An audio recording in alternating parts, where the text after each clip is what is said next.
समाचार अब तक, सत्य का साहस।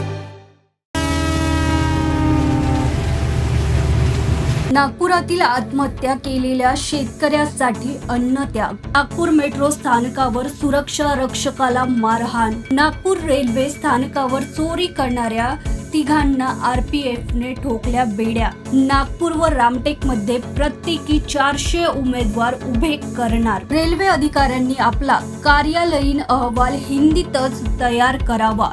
नागपूर विभागीय व्यवस्थापकाचे निर्देश। नागपुरात लोकसभेची रणधुमाळी आजपासून सुरू। विदर्भातील 5 जागांवर 19 एप्रिलला मतदान। अर्ज भरण्यास सुरुवात, तरी उमेदवारांचा पत्ता नाही। नागपुरातील नितीन गडकरींच्या विरोधात लढणार आमदार विकास ठाकरे। नागपुरात आचारसंहिता काळात शासकीय परिसरात मिरवणुका, घोषणा व सभा आयोजनास निर्बंध। नागपुरातील मेडिकलमध्ये वैद्यकीय प्रमाणपत्रांची काटेकोर पडताळणी। दोषी आढळल्यास कठोर कारवाई। जिल्ह्यातील 1,70,000 महिलांनी आमिषाला बळी न पडता मतदान करण्याची घेतली शपथ। दक्षिण भारताची यात्रा पूर्ण करून सध्या राजलक्ष्मी मंदा नागपुरात देशासाठी मतदान करण्याचं आवाहन। अवघ्या काही मिनिटाच्या पावसाने केली दणादणी। धान्य भिजले, शेकडो झाडे कोसळली।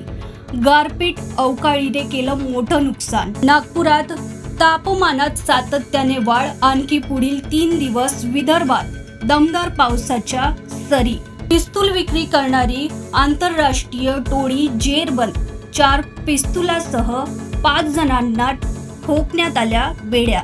नागपूरकरांनी घेतला बर्ड फ्लूचा धसका। चिकनची मागणी 60% घटली। सायबर गुन्हेगारांचा नवा फंडा। जिगोलो बनविण्यासाठी पेंटरला 5 लाखांचा गंडा। 7 लाखाचा हनी ट्रॅप। शिक्षकाकडून 7 लाख उकळले। महिलांसह 7 जणांविरुद्ध गुन्हा दाखल।